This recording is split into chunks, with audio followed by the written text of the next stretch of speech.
Actor Bablu Prithviraj தன்னுடைய மனைவி பீனாவை divorce பண்ணதை தொடர்ந்து மலேசியாவை சேர்ந்த ஷீதல்ன்றவங்க கூட லிவிங் இன் ரிலேஷன்ஷிப்ல இருந்துகிட்டு வந்த விஷயம் உங்க எல்லாருக்குமே தெரியும்னு நினைக்கிறேன். ஏன்னா இவங்க ரெண்டு பேரும் சேர்ந்து கொடுத்த இன்டர்வியூலாம் அந்த டைம்ல வைரல் ஆகி 56 வயசு ஆகிற உனக்கு 24 வயசு பொண்ணு கேக்குதான்னு பலரும் தங்களுடைய கருத்துக்களை தெரிவிச்சுக்கிட்டு வந்துகிட்டு இருந்தாங்க.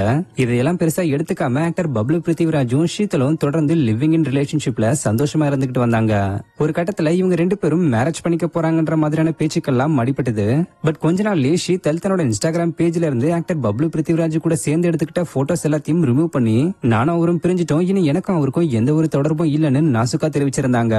இந்த ஒரு விஷயம் ஆக்டர் பப்ளு பிரித்திவ்ராஜோட ஃபேன்ஸ் பலருக்கும் ஷாக்கிங்கா இருந்தது. இதை தொடர்ந்து ஆக்டர் பப்ளு பிரித்திவ்ராஜ் கொடுத்த இன்டர்வியூல நாங்க பிரிஞ்சிட்டோம்ன்றத மட்டும் தான் சொல்லியிருந்தாரே தவிர பிரிவுக்கான காரணத்தை பத்தி சொல்லவே இல்ல.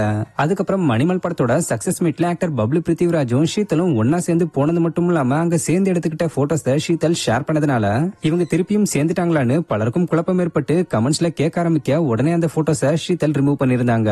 இந்த நிலையில ஷீதல் ரீசெண்டா கொடுத்த ஒரு இன்டர்வியூல முதல் முறையா தனக்கும் பப்ளு பிரித்திவ்ராஜுக்கும் இடையில ஏற்பட்ட பிரேக்கப்பை பத்தி மனம் திறந்து பேசியிருக்காங்க.